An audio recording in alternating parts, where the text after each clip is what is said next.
Eu acho que a inteligência artificial vai matar boa parte do jornalismo. Que nem essa área que você vê hoje. E a militância vai matar outra parte. Ah, vai. Porque, por exemplo, economia, bolsa de valores, você não vai precisar mais de ninguém. O chat GPT vai fazer quem subiu, quem... O jornalista e pianista Ricardo Feltrin fala sobre o jornalismo brasileiro e como a inteligência artificial pode acabar com algumas classes jornalísticas. Comenta aí sua opinião. Deixe seu like, se inscreva e compartilhe. 1,5 bilhão de pessoas. Até que ponto a inteligência artificial pode ser interessante para, por exemplo, que ali através da inteligência artificial você não tem muito como dar um jeitinho. Você consegue ver um mapa de calor, por exemplo. Você vai entrevistar, você citou uma entrevista do Márcios e o entrevistador não o deixou completar um raciocínio. Então ali você consegue, na inteligência artificial, você consegue ver que aquilo foi imparcial, porque os dados ficam claros. Por exemplo, estou gravando essa entrevista aqui, a gente já vai ter um resumo transcrito, toda a entrevista transcrita na hora, e um resumo de tudo, e você pode conversar com esses dados e pode medir.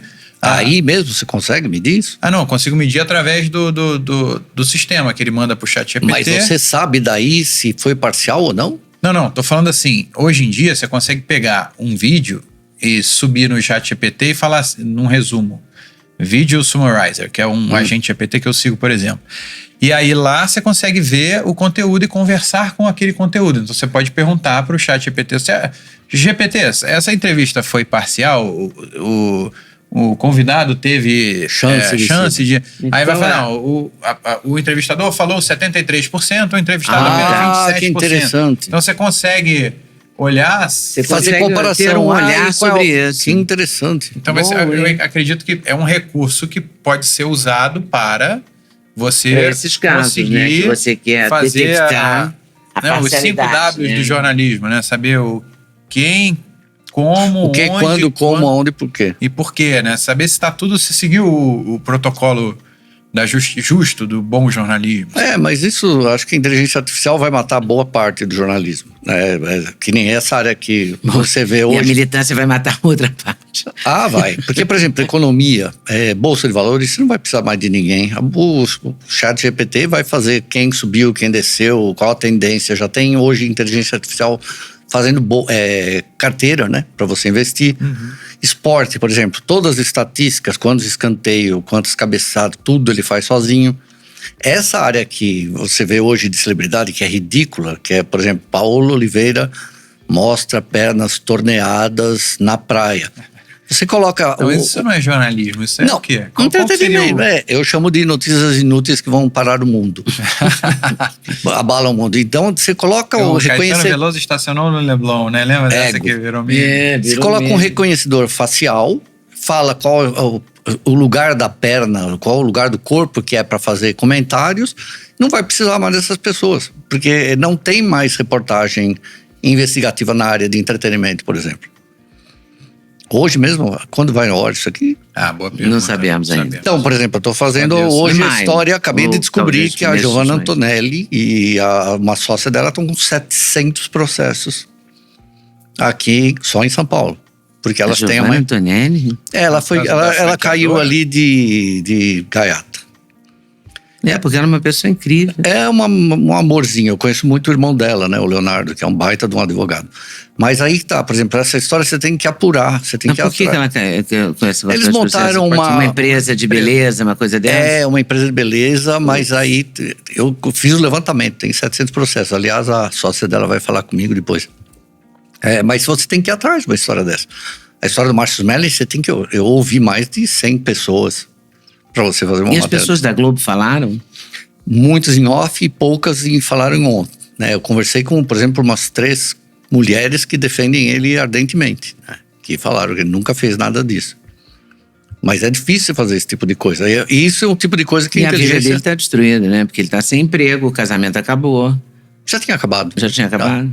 Mas a inteligência artificial, por exemplo, não vai fazer esse tipo de investigação. A minha pergunta é se pode ser usado como um certo antídoto contra injustiças. Por exemplo, razão é um termo que vem de proporção, né? Então, uma coisa racionalmente organizada, ela está com todas as coisas na sua devida proporção. Então, quando um jornalista erra ou ele intencionalmente deturpa as proporções do que ele está reportando, ele está sendo desonesto.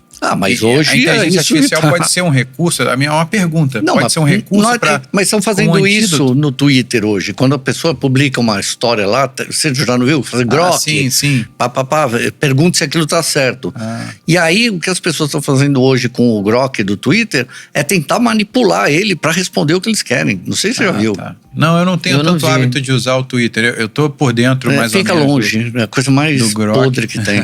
É verdade, é muito podre, é muito Eu acho terrível. agressivo. Comigo Teve sempre uma foi época muito que você ruim. foi bem atuante no Twitter e depois você largou de mão. Porque eu apanhei muito, né? É insuportável. Não, foi antes do Nossa. canal, foi há muitos anos. Você foi meio early adopter ali. Você... É muito... Não, mas eu apanhei demais. Eu dei uma recuada mesmo. Eu não gostei de apanhar.